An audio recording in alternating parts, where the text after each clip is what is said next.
اعوذ باللہ من الشیطان الرجیم بسم اللہ الرحمن الرحیم رب اشرح لی صدری ویسر لی امری واحلل عقدۃ من لسانی یفقہوا قولی۔ سورۃ نساء آیا 106۔ واستغفر اللہ ان اللہ کان غفورا رحیما، اور اللہ تعالیٰ سے بخشش مانگو، بلا شبہ اللہ تعالیٰ ہی ہمیشہ سے بے حد بخشنے والا نہایت رحم والا ہے۔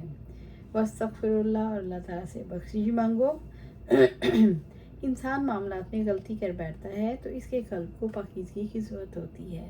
اللہ تعالیٰ سے مغفرت طلب کرنے سے دل اپنے صحیح مقام یعنی مقام عبودیت پر آ جاتا ہے، اس لیے مغفرت طلب کرنے کا حکم دیا گیا۔ ان اللہ کان غفور رحیما، بلا شبہ اللہ تعالیٰ ہمیشہ سے ہی بے حد بخشنے والا نہایت رحم والا ہے۔ اللہ تعالیٰ نے نزول کتاب سے اپنے رحیم ہونے کا شعور دلایا۔ کتاب کا نازل کرنا اللہ کی رحمت کی وجہ سے ہے۔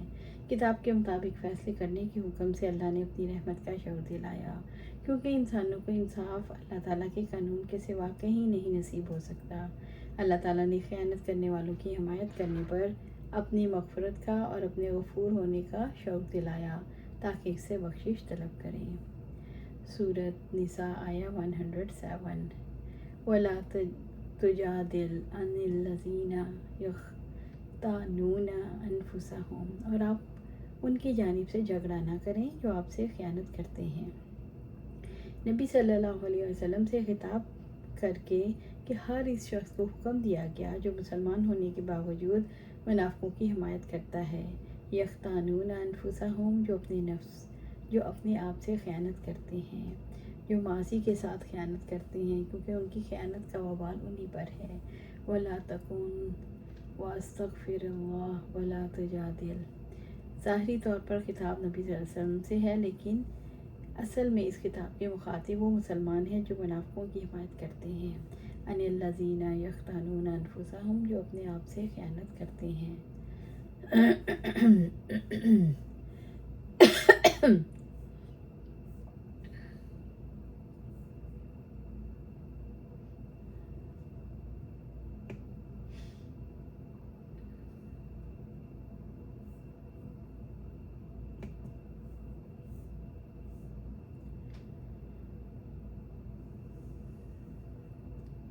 اس سے مراد منافقین ہیں جن کا تذکرہ للخائنین کے لفظ سے کیا گیا۔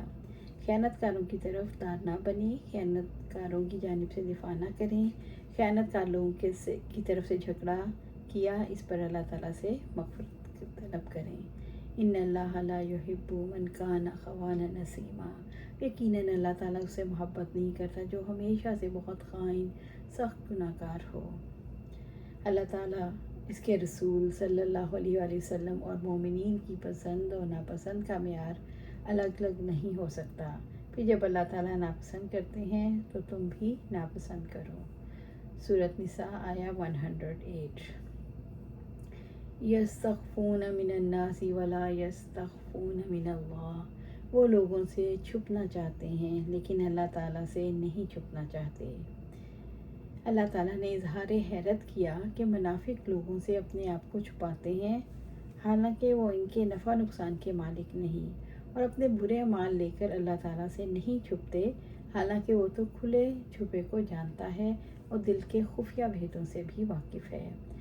وَهُمْ مَعَهُمْ إِذْ يُبَيِّتُونَ مَا لَا يَرْضَىٰ مِنَ الْقَوْلِ، حالانکہ وہ تو اس وقت بھی ان کے پاس ہوتا ہے جب وہ رات کو ان باتوں کا جن سے اللہ تعالیٰ راضی نہیں ہوتا مشورے کرتے ہیں۔ وَقَانَ اللَّهُ بِمَا يَعْمَلُونَ مُحِيطًا، اور جو بھی وہ کرتے ہیں اللہ تعالیٰ ہمیشہ سے اس کا احاطہ کرنے والا ہے۔ اس سے مراد یہ ہے اللہ تعالیٰ چھپی باتوں دلوں کے بھیدوں سے آگاہ ہے۔ اس کا آگاہ ہونا بے سبب نہیں، وہ آج اگر ان اعمال کا احاطہ کرنے والا ہے تو آئندہ آخرت میں حساب کتاب لے کر بدلہ دینے والا بھی ہے۔ سورۃ نساء آیا 109۔ ہا انتم ہؤلاء جادلتم عنہم فی الحیاۃ الدنیا فمن یجادل اللہ عنہم یوم القیامۃ ام من یکون علیہم وکیلا، ہاں تم ہی وہ لوگ ہو جنہوں نے ان کی خاطر دنیا کی زندگی میں جھگڑا کیا، تو قیامت کے دن ان کے بارے میں اللہ تعالیٰ کے سامنے کون جھگڑا کرے گا یا کون ان پر وکیل ہوگا؟ تم نے دنیا میں مجرموں کی وکالت کی، اگر مجرم بچ بھی گئے تو کیا فائدہ؟ کل قیامت کے دن اللہ تعالیٰ کے سامنے کیا کرو گے جو پوشیدہ اور ظاہر کو جاننے والا ہے؟ اللہ تعالیٰ کی عدالت میں ہر شخص اپنے عمل کی سزا پائے گا۔ اس آیت کریمہ میں اس عمل کی طرف رہنمائی ہے جو ان موہوم دنیاوی مصالح کے مابین جو اللہ کے اوامر کو ترک کرنے اور ان کی منہیات کے ارتکاب پر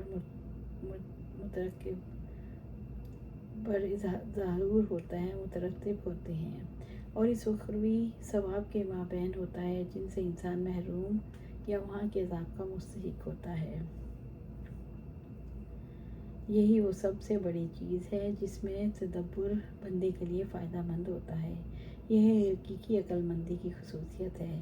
ایک شخص کے برعکس جو عقل مندی کا دعویٰ کرتا ہے مگر وہ عقل مند نہیں ہوتا، کیونکہ اپنے ظلم اور جہالت کی وجہ سے دنیا کی لذت اور راحت کو ترجیح دیتا ہے، خواہ اس پر کیسے ہی نتائج مرتب کیوں نہ ہوں۔ سورۃ نساء آیہ 110۔ وَمَن یعمل سوءًا، اور جو شخص کوئی برائی کرے، وہ گناہ جس سے انسان اپنے علاوہ دوسروں کو بھی نقصان پہنچاتا ہے، جیسے جھوٹی شہادت اور بے گناہ کو متہم کرنا۔ برا عمل علی الاطلاق تمام گناہوں کو، خواہ وہ چھوٹے ہوں یا بڑے ہوں، شامل ہے۔ السوء کو برائی اس لیے کہا گیا کیونکہ برے عمل کے مرتب کو اس پر مترتب ہونے والا عذاب برا لگتا ہے۔